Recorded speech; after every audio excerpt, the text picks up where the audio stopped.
1932년 4월 29일 중국 상하이의 한 공원 훈커우 공원에서는 일본 천황 히로히토의 생일을 기념하는 대규모 행사가 열리고 있었다. 행사의 명목은 상하이 점령 전승 축하식이었다. 전승이라는 표현이 말해주듯 일본은 상하이를 침략했고 상하이 시민은 전쟁의 폐허 속에서 짓밟히고 있었다. 그런데 바로 그 연단 아래 조용히 앉아있는 한 청년이 있었다. 그는 도시락을 들고 있었다. 물통도 하나 들고 있었다.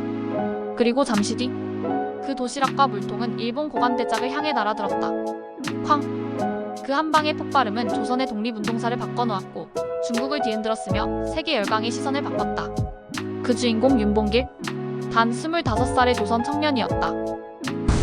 혼란의 조선 그리고 한 청년의 각성. 윤봉길은 1908년 6월 21일 충청남도 예산에서 태어났다. 가난한 농가의 아들이었지만 어려서부터 독립에 대한 고민이 많았다.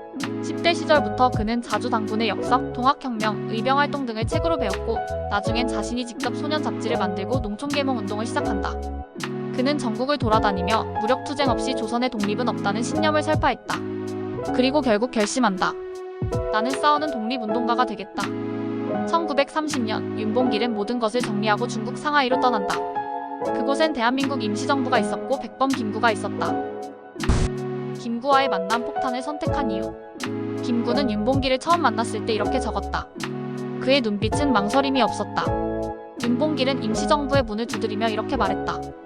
제가 죽으면 조선 독립운동이 세계에 알려질 수 있겠습니까? 김구는 고개를 끄덕였다. 그리고 말했다. 누군가는 해야 할 일이다. 그러나 그 누군가가 자네라면 나는 목숨을 걸고 도울 것이네. 그리하여 의열투쟁의 실행 계획이 시작된다. 윤봉길은 폭탄을 다룰 줄 몰랐기에 그 기술을 배우기 위해 화약 전문가들과 수개월간 준비한다. 폭탄은 도시락 안에 숨기기로 했다. 또 하나는 물통 안에 숨겼다. 그는 행사장 앞줄에 앉기 위해 가짜 거류증까지 마련했고 철저히 일본어도 익혔다. 그는 이거 전날 이런 말을 남긴다. 내일 죽을지도 모른다는 생각이 들지만 두렵지 않다. 두 아이가 남지만 조국이 살아야 한다면 나는 그만한 가치는 있다고 믿는다. 의거 당일 1932년 4월 29일 훈커우 공원. 드디어 운명의 달. 1932년 4월 29일 상하이 훈커우 공원에는 일본군 고위장성과 외교관, 언론, 일본인 거류민 수천 명이 운집해 있었다. 이 행사는 도요토미 히데요시가 조선을 침략한 임진왜란 때보다 더 잔인한 전승기념식이라는 말까지 돌았다. 무대 위에는 시라카와 요시노리 일본군 상하이 파견군 사령관, 노무라 기치사부로 일본 해군 제3함대 사령관, 시게미스 마모루 주중 일본 공사, 기타 일본 군부 핵심 인사들이 앉아 있었다. 그 순간 윤봉길은 물통 폭탄을 들고 단상 쪽으로 다가갔다. 그리고 정확히 단상 위 일본군 지휘부를 향해 던졌다. 쾅! 폭탄은 목표 지점을 정확히 타격했고 시라카와 사령관은 다리와 허리를 잃고 중상을 입어한 다로 사망. 노무라 제독은 실명. 시게미스 공사는 다리를 절단. 기타 일본군 10여 명 사상. 혼란의 와중 윤봉길은 도망치지 않고 그 자리에 가만히 서 있었다. 그는 체포되어 일본 헌병대에 끌려가고 조선인임을 밝혀 스스로 신분을 드러낸다. 의거의 반양 중국 조선 세계를 흔들다. 그 폭탄 하나로 세계가 움직이기 시작한다. 가장 먼저 놀란 건 중국 정부였다. 중국 국민당 총통 장제스 장개성은 그날 밤 이렇게 말했다. 중국의 100만 군대가 하지 못한 일을 조선의 청년 하나가 해냈다. 장제스는 즉시 대한민국 임시정부를 정식으로 지원하기로 결심한다. 이후 광복군이 창설되고 임시정부는 완전히 부활하게 된다. 김구는 이렇게 회고한다. 윤봉길 한 사람으로 임시정부가 되살아났고 독립운동 전체가 숨을 쉬기 시작했다. 체포와 재판 그리고 사형. 윤봉길은 체포된 뒤 일본으로 송치되어 오사카를 거쳐 이시카와현 가나자와 형무소로 이감된다.